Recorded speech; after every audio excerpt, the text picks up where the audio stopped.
So anyway, marami kayong nakikita sa Facebook, lalo pag may mga kaibigan kayong mga truck drivers dito sa Amerika, truck drivers dito sa Canada. Baka makapiright ako. And then may mga upload silang mga kumakain sila sa kumpanya, no? May mga pa-burger, may mga pa-hotdog, nagbibigay ng mga merch, sombrero, tumbler, mga jacket, mga bags para sa mga truck drivers. Ang tawag doon guys ay Drivers Appreciation Week. Sa mga viewers, kahit konting words lang sa mga pinapanood ninyong mga content creator ng mga truck drivers, just type there, "Thank you, truckers."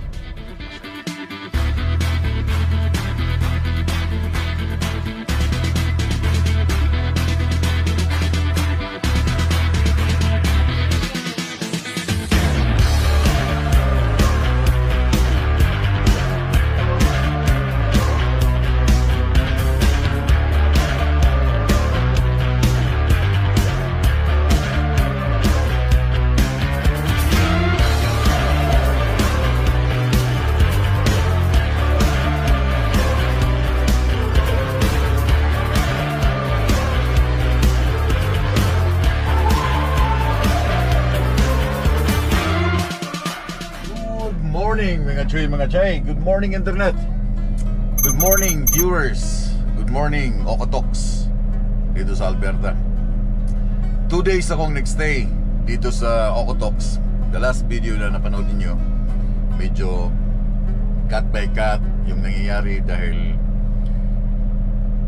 wala akong gana. Parang kulang yung aking video. Parang hindi ko mabuo-buo yung aking mga videos dahil kulang from the start, from Q-line hanggang sa nakarating ako dito. Parang kulang siya. But again, dito ako nagstay sa Okotoks for 2 days.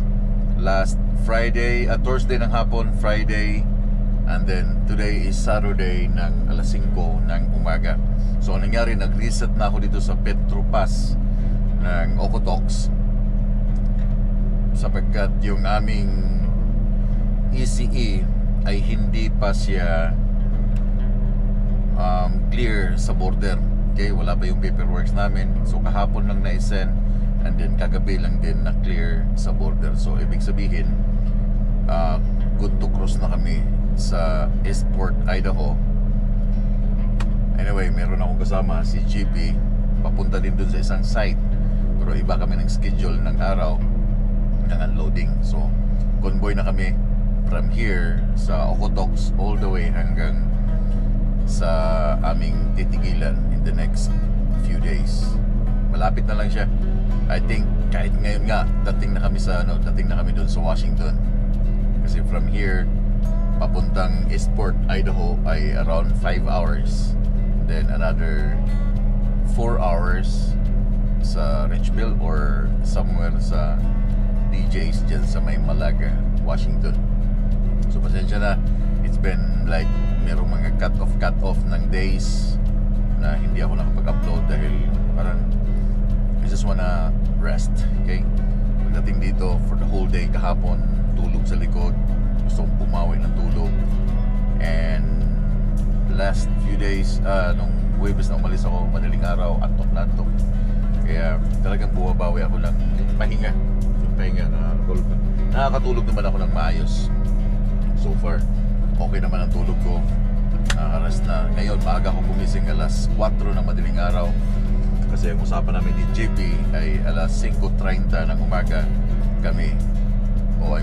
Alas 5:30 namin titirahin ng highway papuntang Eastport, Idaho. So, madaling araw. So, I think it's clear na. Si JP, clear na rin siya sa kanyang tawag dito, paperworks or sa kanyang load, kasi kami ng load, I hope, para diretso yung aming biyahe papasok ng Amerika.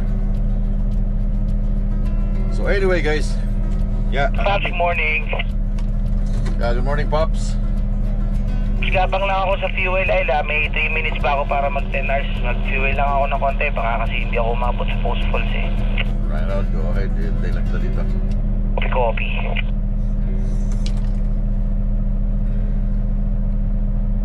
Okay, so yun si GT Boy. Si Manoy, sa mga nag-request na makakonvoy ko si Ken, hindi kami walang, yung aming tawag dito, yung aming route hindi magkakasabay, yung aming oras, yung aming delivery hindi magkakasabay. Nasa biyahe na siya, nasa biyahe na ako. But siya ngayon papunta ng Saskatoon, ang kami naman palabas ng Canada. So, one of these days, makakasama ko si Ken. And yeah, I know nire-request nyo na makasama siya, si GP. Sama ko na. And again, yeah, maybe nagkataon pag parehas kami nandun ako sa Saskatoon at nandun din siya, then convoy natin si Ken or si Manoy Cards. I-follow niyo siya sa kanyang Facebook page na Manoy Cards. Puntahan niyo, support niyo si Manoy Cards kasi sinisipag siyang gumawa ng videos. Yes. So sabi ni GP, gagapang niya ang kanyang sasakyan papuntang Fuel Island. Mag-top up siya. Ibig sabihin ng gapang, yan ang gapang. Dandahan lang. Again, sinabi ko, pag ginapang, hindi gagalaw yung driving hours. May nagsabi, hindi ba daw pwedeng i-log off yung aming ilag para hindi gagalaw. Ganun pa rin, kung i-log off mo siya, i-accept mo rin yun, i-deny mo siya or i-accept mo yung activities na yun, then tatanungin ka ng opisina bakit mo dinideny yung driving, pero naka-log off ka, pero meron driving pag nag-log off ka, then nag-move yung sasakyan, bakit mo i-deny? Isa yun, ikaw ang gumamit. So mas maigi, igapang mo na lang siya hanggang makarating ka doon sa Fuel Island. Ganyan ang halos ginagawa ng mga truck drivers para hindi gagalaw yung oras mo. Pero pagdating mo ng fuel pump, kailangan mo siyang i-on duty para sa fuel. Doon, ibig sabihin, doon ka na mag-pre-trip and then doon ka na rin mag-fuel up. Isang ano na lang, isang on duty na lang ang mayayari. Okay na ba? Let's go! Right on. Okay, mauna ka. Diretso tayo ng Diamond Valley, no? Pops, mag-highway na tayo kasi gabi. Saan tayo? Dito tayo sa Highway 2. Kitaan tayo na Highway 2 tapos Cross Nespas. Ayaw mo dito sa Diamond? Hindi, ang 22 kasi yung Diamond eh. Highway tayo, dito tayo sa Highway 2 South. Tapos Cross Nespas. Kasi maraming hayop dito sa 22 eh. Madilim pa eh. Okay, sige.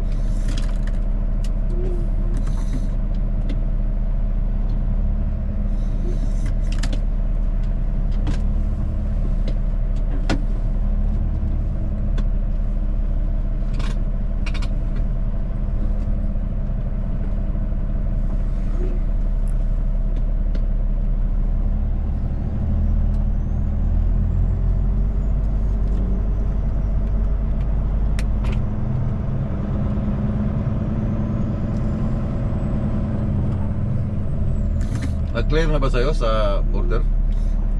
Yes, Pops. Clear na yun sa akin. Yung sa'yo ba? Na-check mo? Yeah, okay na. Copy. Turn right onto the unpaved road, then take the first left.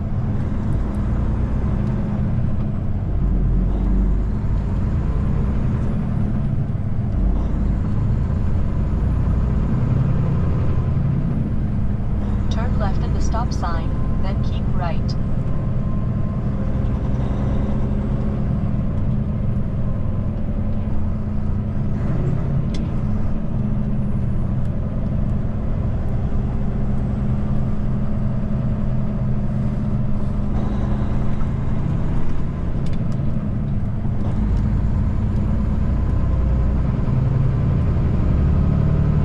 Gotta move on.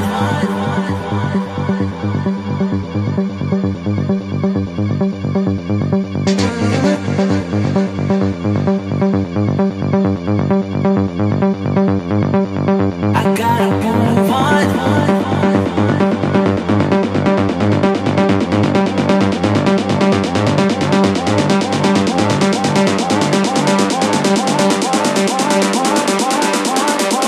I gotta move on.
dito sa Highway 3 na loaded oversized. Hindi naman siya ganun kalapad, but 10 feet and 6 inches. The same na sa mga load na sinadala namin sa Amerika. Pero itong load namin papunta pa rin ito ng Amerika. Pero first time kong dumaan dito sa Highway 3 na oversized na merong height na 14 feet and 1. Now, merong tunnel dito na napaka-iksi lang. Napaka-iksi, wala pang 100 meters. Siguro 30 meters. Pero masikip. Masikip siya. And pag nagsalubong doon ng mga truck, talagang konting-konti lang magkakasabitan. Yun ang iniisip ko kanina. Sabi ko kay Pops, kung kasya pumasok ang trailer dito na merong 14 feet 1 ang height, I think malapit na ako. Malapit na kami. Diyan ka na? Nandito na ako. Medyo takbo lang safety. Maluwag naman doon sa loob. Ilagay ko lang doon sa dilawin. Kabilang ba? Left side. Gagamit.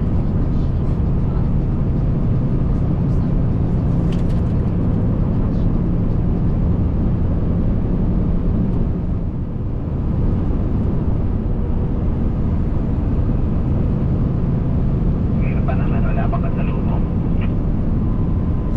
Gagamit.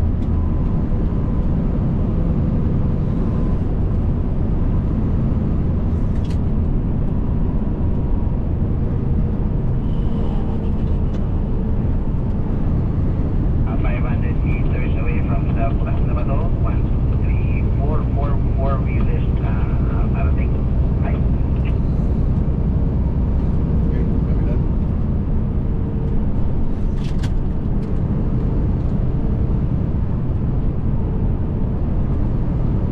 Butas na bato. Butas na bato pala.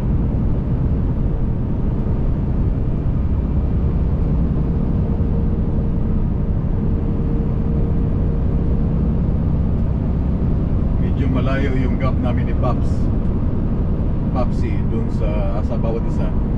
Kasi pagdating dun sa meron limang 4-wheelers, mga 400 meters space ng 4-wheeler ulit. pagdating namin dun sa may bato na nag-slide, yung tawag doon. Medyo nag-slow down ako dahil sa speed zone.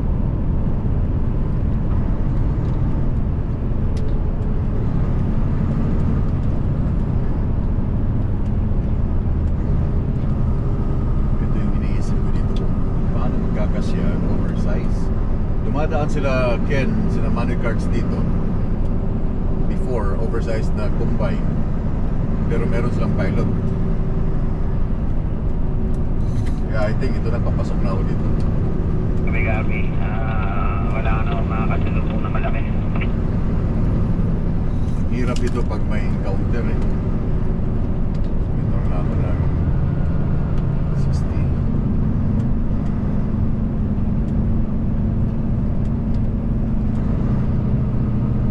Ito yun. Really? Yun. Yun, masikip ito.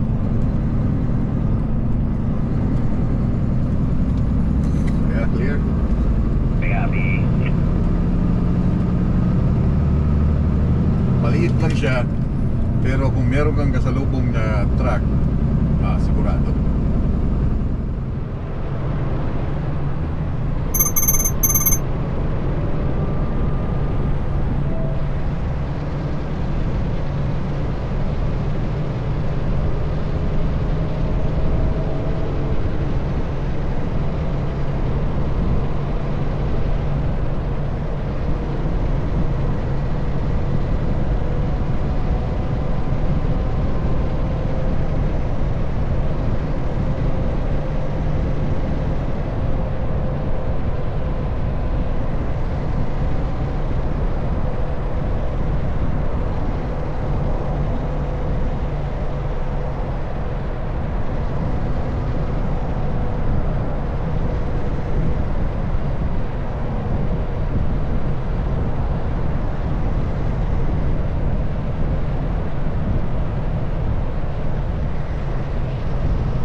Philippines border.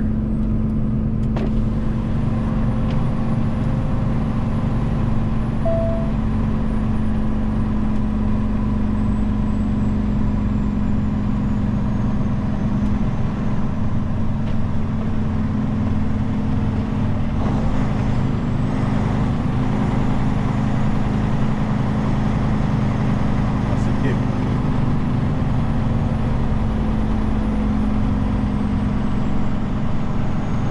100 meters, arrive at East Point, Idaho, on the right.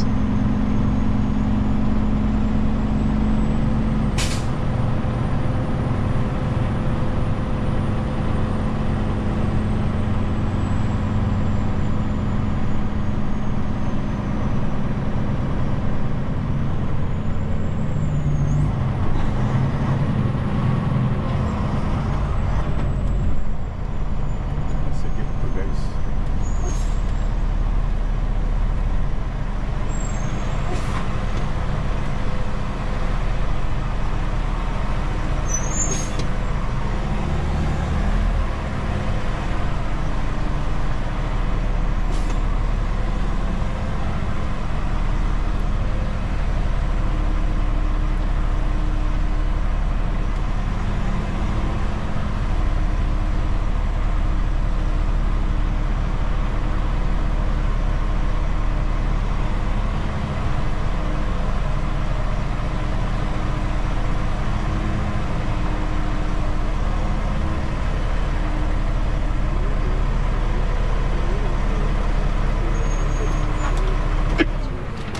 Good morning, sir.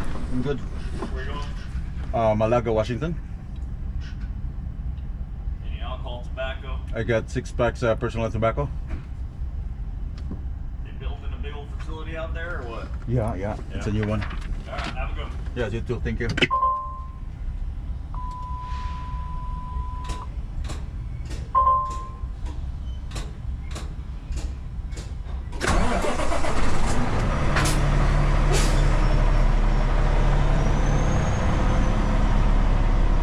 Oh, sikip, grabe.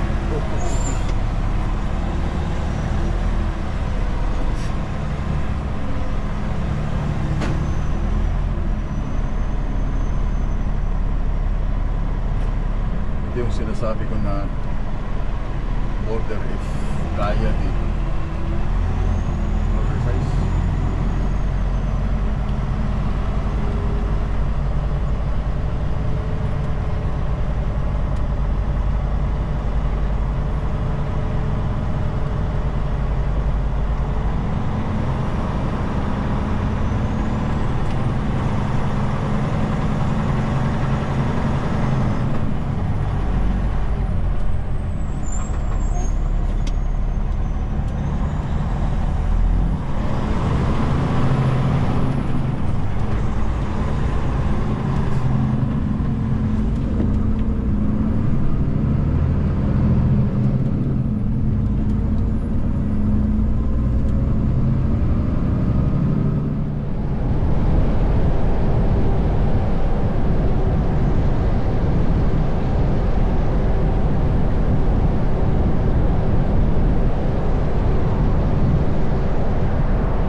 Ferry. Ito yung unang city after mo makapasok sa Idaho.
Boss, bukas. Wala tayong nawala. Okay, bukas to isa open. Subukan ko kayang dumiritso. Magpapahabol ako ba?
GMA 7.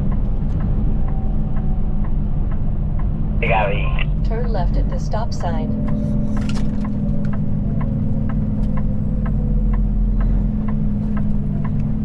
Kasya ba tayo sa ilalim ng tulay? Kasya naman dito.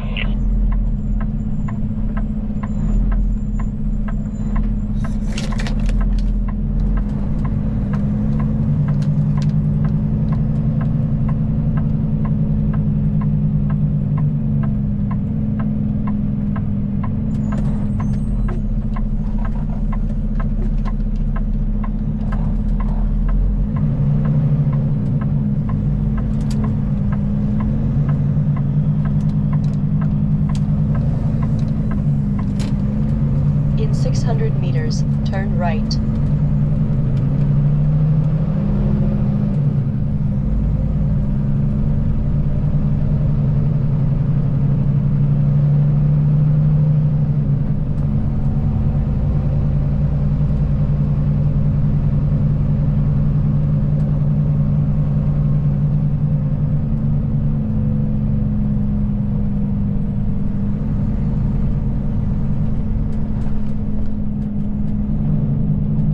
Turn right.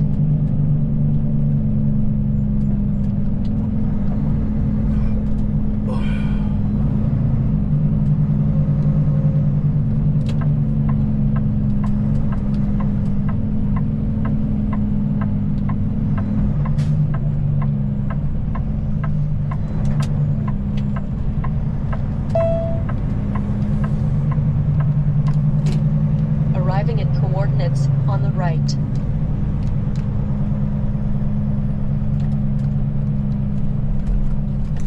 Daming bakante.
Malayo pa, Paps.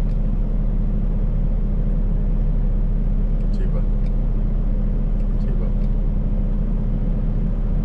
Oops.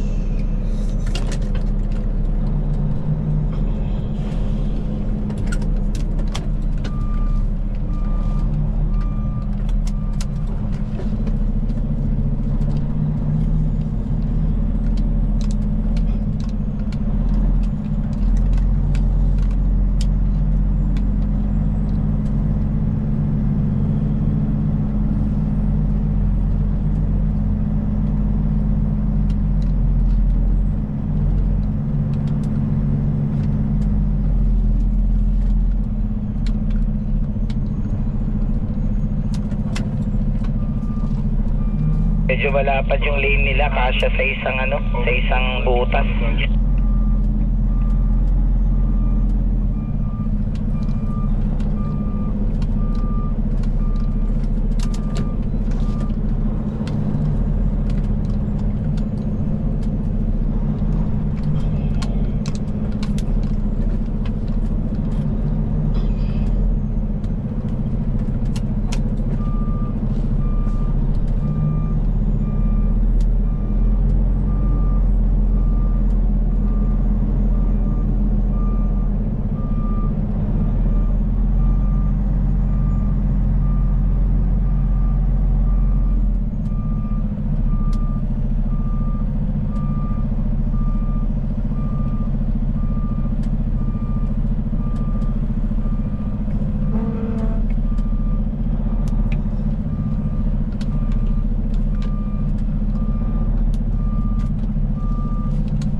Ba't mas mahaba yung sa'yo? Kaya lang para hindi ako makakatama sa pinto mo. Ay, gabi. Dito na kami sa ano, sa 163 kilometers na lang tayo dun sa ano, Big J Truck Stop. mga 1 hour 45 minutes, no? Lapit lang, kahit nga tanghali umalis bukas, nandun na kagad 1 oras kalahati, 2 oras, sabihin natin.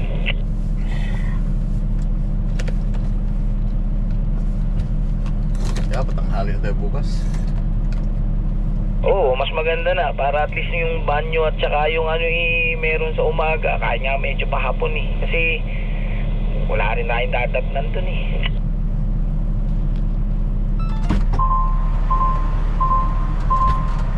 Alimula dito, 3 liko lang isang kanan, dead end, kaliwa, ang sunod muna ng liko papasok na nung truck stop Kaya nga. So anyway guys, dito na kami sa, yun nga, Ritzville. Papalipas kami ng gabi dito. Masyadong malapit lang kasi to, kaya malapit lang yung aming ano, wala pang 1.5, wala pang siguro 1,000 siguro from Okotoks. So lapit lang niya. Sa unahan, mag-i-exit na kami sa unahan para sa aming detour. And then that's it. Lunes uli ng umaga, akong unang manload, siyang Martes. Shower ka ba? And Pops? Magsha-shower ka? Pero naka-unlimited ako, kailangan mo ba? Naka-unlimited ako. Kami. Sabay sana tayo Teka lang, tingnan ko muna kung may talya ako dito, saglit.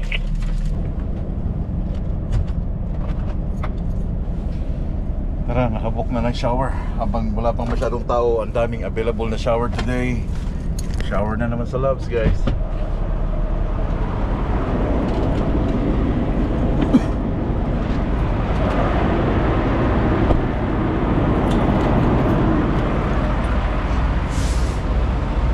Nakakalibre lagi ng shower sa Loves. Unlimited soft drinks again.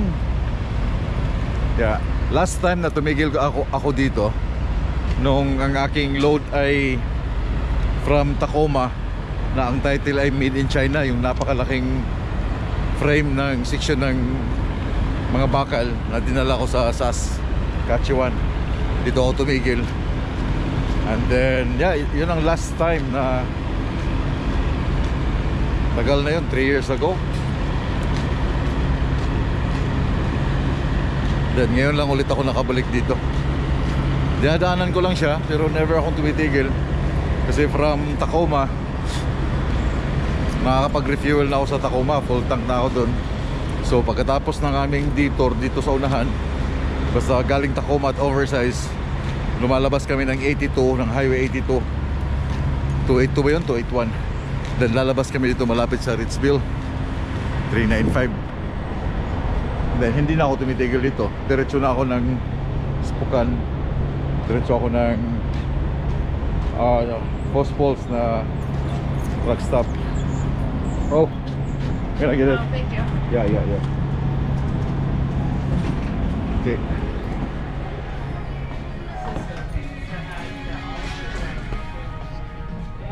$5,892.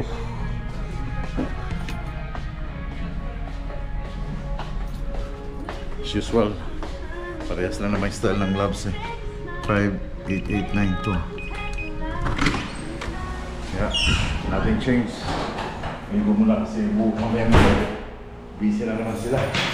Hindi ka makakasingit dito. Tapos na akong maligo, nandito na ulit ako sa truck. Dry na aking buhok, kaya nakatali na.